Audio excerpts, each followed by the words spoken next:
Por exemplo, a Luiz Mercadante, que é do PT e que é meu amigo, né? Muitas vezes me pede, ô Demóstenes, relata isso aí para mim e tal. O caso do monitoramento eletrônico, eu também fui relator, tive a oportunidade de relatar o projeto do senador Luiz Mercadante, a pedido dele, né? A gente percebe que o senhor está trabalhando muito mesmo. Até a gente vai para um rápido intervalo e volta conversando mais um pouquinho, pode ser? Pode ser. Então tá, daqui a pouco a gente fala mais sobre os trabalhos no Congresso Nacional. Não saia daí, a gente volta em 2 minutinhos.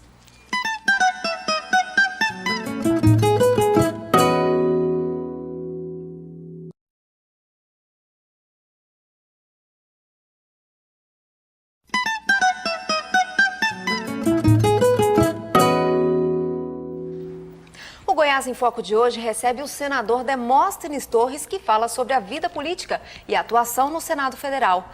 Senador, o senhor foi eleito, né, presidente de uma das comissões, a comissão mais importante do Senado. Como é que foi chegar lá? Olha, foi talvez por esse reconhecimento na minha área de atuação, né?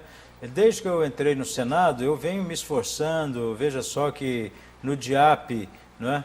Eu só não entrei na primeira vez que eu tomei posse no mês de fevereiro, em março saiu a lista, mas eu já entrei logo como um senador em ascensão. Depois disso, todas as vezes eu fui considerado cabeça do Congresso, o senador que mais combate a corrupção, o senador um dos 10 congressistas que mais apresentam projetos em benefício da sociedade. Então, tudo isso é muito gratificante. E quando apareceram as oportunidades para eu ser presidente do Congresso, sempre tinha, do presidente da Comissão de Constituição e Justiça, sempre tinha alguém com muito serviço prestado e que impedia que eu chegasse lá. Então, foi o senador Edson Lobão, que acabou sendo depois ministro, né, e saiu também do meu partido. Em seguida, o Antônio Carlos Magalhães, que já tinha sido presidente do Congresso. Quando ele morreu, o senador Marco Maciel, que foi vice-presidente da República. Então, veja que realmente eu acabei abrindo mão de fazer qualquer disputa porque eu reconheci mérito neles. Mas quando terminou o mandato do senador Marco Maciel, o partido, à unanimidade, me escolheu para ser presidente da Comissão de Constituição e Justiça. E também, à unanimidade, todos os outros partidos me escolheram para ser o presidente da comissão. Então foi assim, digamos, um reconhecimento muito bom ao meu trabalho. E melhor do que tudo, na presidência da Comissão de Constituição e Justiça, eu praticamente quintupliquei a produção dos outros presidentes. Nós chegamos a votar o ano passado algo em torno de 1.500 projetos, requerimentos, enquanto que o plenário da Casa, por exemplo, que é o que mais trabalha, votou menos do que isso. E de que algumas comissões que votaram 150, 200 projetos. Então, votamos para aprovar e para rejeitar também. Foi um trabalho muito grande. E nós trabalhávamos terça, quarta e quinta-feira, né? E seguimos também pelo horário, que quase sempre terminava a comissão meio-dia e eu estendia até as 3 da tarde. Até eles brincaram, o Demóstenes agora é magro, não come mais, né? Então, ele agora não deixa ninguém mais comer. Aliás, todo dia eles contam, repetem essa piada. Por isso esse destaque também todo, né? Porque, assim, acho que a maioria estava acostumado com um trabalho mais lento, mais devagar. O senhor entrou mesmo com vontade. Eu sou realmente uma pessoa que gosto de fazer as coisas. Eu fui eleito para trabalhar, não fui eleito, até me divirto também, eu gosto de música, eu gosto de literatura, o Twitter para mim é uma diversão, eu gosto de viajar, eu gosto de me relacionar com as pessoas, né? Muita gente em casa acaba pensando, né, tá vendo? Vida de político é fácil. O senhor falando desse jeito, mas não é fácil não, né, senador? Não, é muito difícil, é sacrificante, mas vale a pena. Por quê?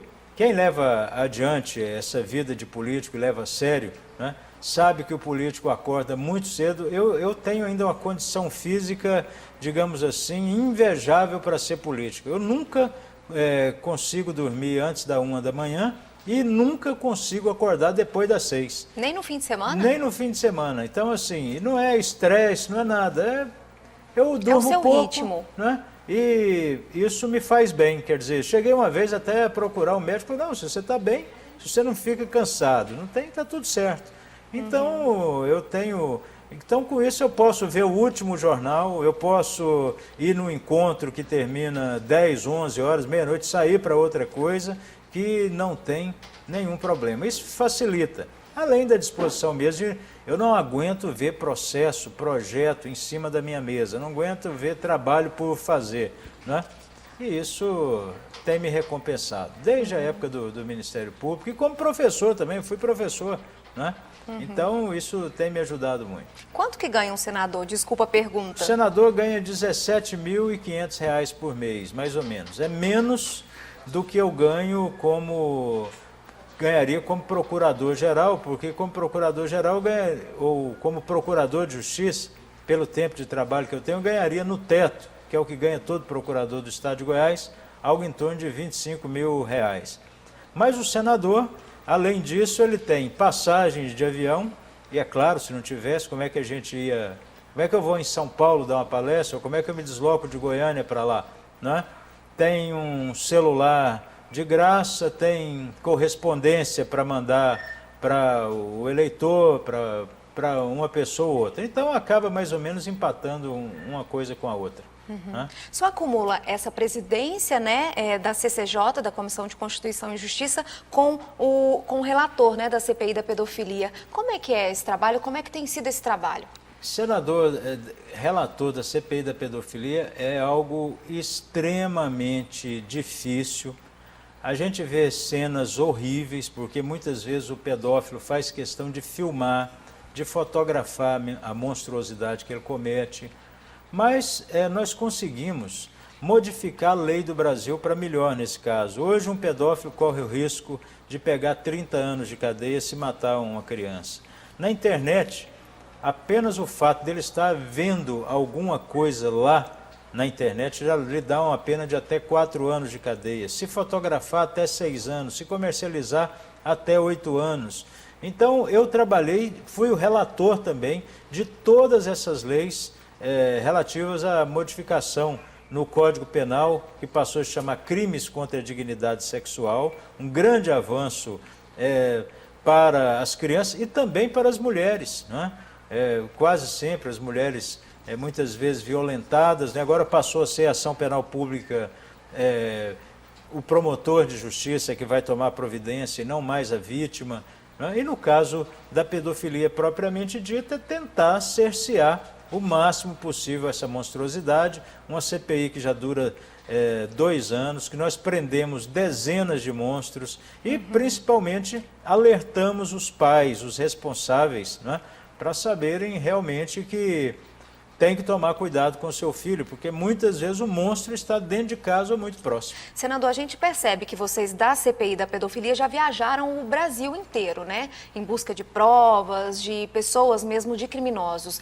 Tem algum lugar assim que mais chamou a atenção do senhor com relação à quantidade desse tipo de criminoso? Olha, em termos de inquérito policial instaurado pela Polícia Federal, Goiás é o estado que tem mais inquéritos, quer dizer, em apuração de casos pela Polícia Federal, Goiás tem mais casos do que São Paulo, por exemplo. Mas isso não quer dizer que tem mais casos, exatamente, mas de repente que as pessoas estão denunciando mais. Denunciando mais, ou que a Polícia Federal aqui trabalha mais, mas é um caso preocupante, né? Tem várias conotações. Nós temos abortado aí essa questão da chamada prostituição infanto-juvenil, especialmente em rodovias estaduais e federais. Em Goiânia nós temos um grande parceiro, que é o Ministério Público e a Delegacia de Infância e Juventude, né? Pessoas, delegados e promotores espetaculares nos ajudando muito. Tem também um juiz muito atuante nessa área, o doutor Maurício Porfírio, e nós conseguimos resultados esplêndidos mesmo, um mapeamento incipiente. Por exemplo, os provedores de internet, o Orkut, o Google, se recusavam a fornecer o perfil do pedófilo que estava operando ali dentro, dizendo que isso é direito de privacidade. Nós conseguimos fazer um termo de ajustamento de conduta